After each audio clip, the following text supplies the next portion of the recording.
Maintenant que les paramètres de rendu ont été personnalisés, on va s'atteler au module de sortie. Alors ici, c'était ces paramètres de rendu, on a vu que c'était pour tout ce qui était entrelacement, cadence d'image, étendue temporelle. Maintenant, le module de sortie va concerner, quand on clique sur non destructif, vous avez cette fenêtre qui s'ouvre et ça va concerner essentiellement le format de sortie. Alors évidemment, il y a d'autres options comme un redimensionnement, un recadrage et la possibilité d'ajouter de l'audio, du son. Mais le principal est réellement le format. Donc qu'est-ce qu'un format? Par défaut, quand vous installez After Effects, voilà les différents formats qui vous sont ici offerts. Vous avez plusieurs types de formats. Tout d'abord les fichiers son. Vous pouvez faire un export son en quelque sorte depuis After Effects. Vous avez un format AIFF, vous avez un format MP3 par exemple, vous avez un format Wave, etc. pour tout ce qui est son. Donc là, quand vous sélectionnez ce type de format, vous ne pourrez évidemment pas sortir de vidéo avec.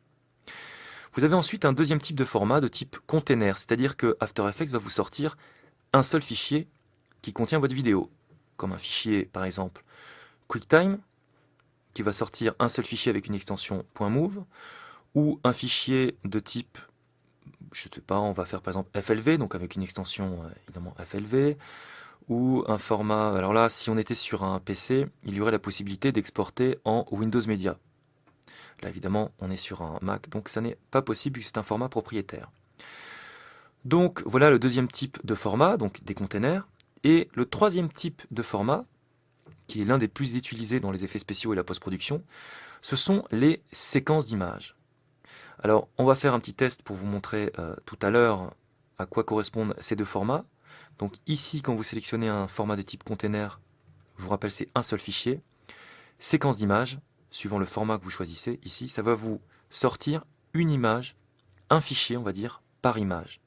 Exactement comme si vous aviez une pellicule avec chaque image. Donc en général ces calculs, il faut les lancer dans un dossier, du nom du calcul, et à l'intérieur vous aurez une séquence. Quand vous sélectionnez, on va démarrer d'abord par un fichier de type container. Quand vous sélectionnez un fichier comme ceci, vous avez des actions de post-rendu qui peuvent être utiles, par exemple importer le fichier directement après, etc. Vous pouvez inclure le lien du projet dans certains formats de fichiers. Donc tout ça, ce sont des données qui peuvent être ajoutées au fichier, lien du projet After Effects. Vous pouvez également inclure des métadonnées. On verra ensuite avec les différents types d'export à quoi correspondent ces fameuses métadonnées. Mais surtout, quand vous sélectionnez un format, comme celui-ci, QuickTime, ce format n'est qu'un container, je vous le rappelle, et donc vous allez pouvoir ensuite utiliser un certain format également de compression, un codec. C'est ici que vous allez pouvoir sélectionner un codec vidéo lié à ce format-là. Donc quand en général on vous dit calcule-moi un QuickTime, le premier réflexe à avoir c'est certes un QuickTime, mais dans quel codec? Donc là nous sommes sur un Mac, donc nous avons possibilité de calculer dans un format Apple ProRes, chose qui n'est pas possible sur un PC. Par contre inversement, je vous le rappelle, sur un PC il est parfaitement possible de calculer en format Windows Media. Donc ici vous avez plusieurs formats disponibles, vous voyez que vous en avez quand même une sacrée quantité. Les plus utilisés dans les formats QuickTime, en général quand on est sur ici un système Mac, ce sont les formats ProRes pour ensuite les importer dans un logiciel de montage de type Final Cut. Il y a également les formats QuickTime codec H264 qui sont des formats vidéo qui sont très utilisés sur Internet avec un excellent rapport qualité d'encodage et poids. Donc évidemment pour chaque codec ensuite vous avez en général des options qui y sont associées comme la qualité, le débit, etc. Et un autre format ici qui est utilisé c'est le Sorenson Video 3, enfin un autre codec qui lui aussi en général est lisible par toutes les machines. C'est un codec ici qui pose pas de problème normalement quand vous lancez votre calcul et que vous ensuite transférez le fichier à l'un de vos clients. Donc voilà pour les codecs. Je vous rappelle juste que vous avez en général une timeline comme ceci, un petit slider pardon, pour doser la qualité, donc à vous de faire des tests, et vous pouvez aussi régler le débit suivant le codec que vous avez sélectionné. Si vous sélectionnez par contre une séquence d'images, je vais sélectionner par exemple, JPEG en général tout le monde connaît, une séquence de fichiers JPEG. À ce moment-là, automatiquement, il vous ouvre cette fenêtre, si vous voulez y revenir, vous retournez dans les options de format. Ici, vous avez comme une simple image JPEG, vous avez toutes les options qui sont associées. N'oubliez pas que ça va être une image, ici, ou plutôt un fichier JPEG par image de votre timeline. Donc ici, vous avez votre fameux slider, avec sinon des presets comme ceci. Et vous avez exactement les mêmes options, je vous le rappelle, qu'un fichier JPEG à l'export par exemple de Photoshop.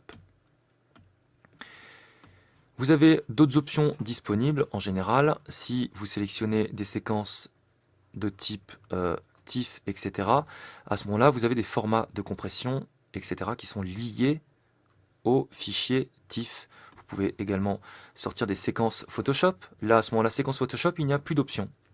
Un fichier Photoshop, il n'y a pas d'option associée, il n'y a pas de compression, il n'y a pas de choses comme ceci. Donc c'est directement juste une séquence Photoshop. On va se remettre ici en fichier QuickTime et on reste sur ici le codec animation par exemple. Vous avez moyen, quand vous sortez une vidéo d'After Effects, d'associer une couche alpha à votre fichier vidéo. C'est pour ça que ici, à côté de couche, vous avez moyen de sortir soit uniquement une couche RVB, donc sans couche alpha, ou alors une couche RVB, donc plus la couche alpha associée. Dès que vous sélectionnez comme ceci RVB plus alpha, vous avez ici dans la profondeur un petit plus qui apparaît à côté ici du codage colorimétrique qui était affiché. Le petit plus signifie donc que vous avez une couche alpha associée. Alors attention parce que il y a certains codecs ici qui ne permettent pas l'ajout d'une couche alpha. Ça dépend. Donc un fichier H264 permet d'encoder des choses donc plutôt pour à destination du net. Mais par contre, vous ne pouvez absolument pas associer de couche alpha dedans. Donc à vous de voir les différents formats ici qui vous permettent, suivant vos besoins, d'associer une couche alpha. Ensuite, l'interprétation de l'alpha prémultiplié et direct, ici, ça vous permet donc soit d'avoir un cache ici prémultiplié, donc avec déjà un remplissage qui est affecté par votre alpha, ou alors en direct, avec entre parenthèses sans cache, qui va vous ici mettre un remplissage sans que l'alpha ait déjà été appliqué à ce remplissage, mais toujours avec la même couche alpha associée. Donc ici, voilà pour tout ce qui est sortie vidéo de type classique. Vous avez parfaitement moyen de redimensionner, c'est-à-dire que par défaut ici, il vous met un rendu à 1050 par 576, mais si par exemple, vous avez une chaîne de télé qui vous dit très bien, vous avez une composition, un fichier de travail en 1050 par 576, mais j'aimerais que vous me le livriez en 720 par 576, c'est-à-dire en pixels rectangulaires. À ce moment-là, vous avez exactement les mêmes presets qu'à la création d'une composition.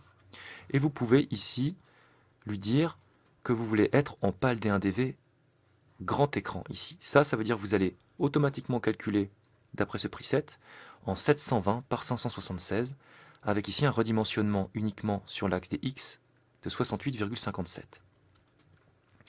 Donc ça, c'est important de bien comprendre que vous allez pouvoir redimensionner soit via des presets, soit comme bon vous semble, c'est-à-dire vous mettez ici les valeurs que vous voulez pour redimensionner votre fichier. Attention, il ne s'agit pas ici d'un recadrage, mais bien d'un redimensionnement. Donc attention de bien voir à ce que ici ça soit de manière proportionnelle, si vous voulez juste rendre votre fichier dans une taille un petit peu plus petite.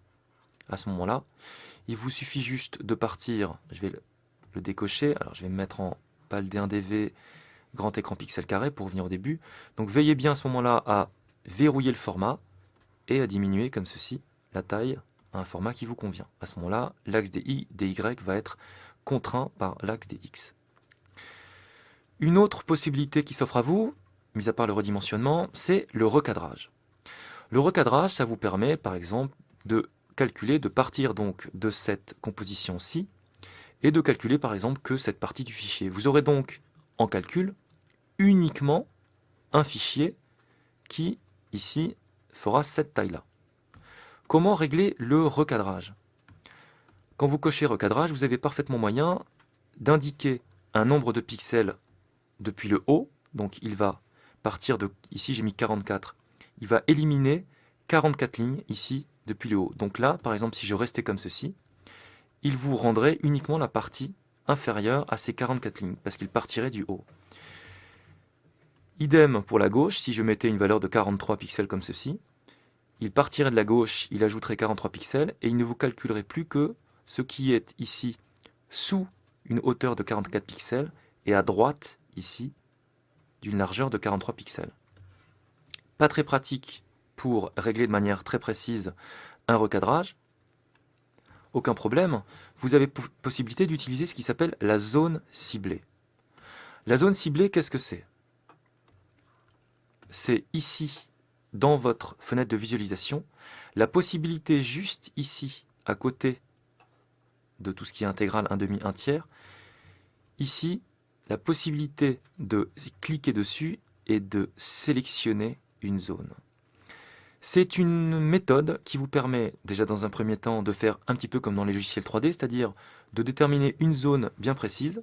Alors là, je viens de déplacer plutôt un calque, mais de déterminer comme ceci une zone bien précise de votre composition pour qu'After Effects ne vous prévisualise, quand vous travaillez, que cette zone-là. Ça ira donc beaucoup plus vite, c'est comme si vous aviez une composition uniquement de cette taille-là. Donc c'est une option qui a été directement tirée des logiciels 3D en général, quand on veut ajuster un rendu à un endroit bien précis d'une image. On ne va pas relancer le calcul dans sa globalité, on va plutôt ajuster comme ceci avec une zone cible. Cette zone cible, ici, elle va également, vous en doutez, on l'a vu, donc, vous permettre de recadrer de manière automatique. Si vous voulez calculer uniquement cette zone-là, pas de problème, vous retournez ici dans le module de sortie, et vous cochez recadrage, et surtout, utilisez la zone ciblée. Automatiquement, ça vous grise toutes les options, mais ça vous met bien ici, par exemple, en partant du haut à 238 pixels, bas à 46, droite à 82 et gauche à 552. Donc voilà une méthode très pratique ici pour recadrer très rapidement vos ici projets. Et vous avez évidemment possibilité, suivant le format de sortie que vous avez sélectionné, si vous sélectionnez une séquence, étant donné que ce n'est qu'un paramètre vidéo, vous ne pouvez évidemment pas associer d'audio. Donc dans ces cas-là, non seulement d'un côté vous sortez une séquence, mais ensuite d'un autre côté, vous sortez un AIFF. Donc ici, si je sélectionne QuickTime, je peux associer de l'audio. Il vous suffit de sélectionner. Ici, vous sélectionnez donc la fréquence. Ici, le nombre de bits, stéréo ou mono. Et vous avez là aussi des options de format, comme des codecs, mais cette fois-ci des codecs audio. Vous pouvez sélectionner d'être non compressé, ou vous sélectionnez parmi ici la myriade de codecs qui vous sont offerts. Donc voilà pour tout ce qui est ici module de sortie. Si vous validez à ce moment-là, vous avez également personnalisé avec ensuite ici, alors j'avais appelé ici tout à l'heure, j'avais commencé à modifier les paramètres, mais ici donc il vous met personnalisé à partir d'un preset de type QuickTime. Nous allons voir maintenant dans la partie suivante, ici, comment est géré le nom du fichier à l'export et aussi la destination, l'endroit où vous allez pouvoir calculer votre fichier.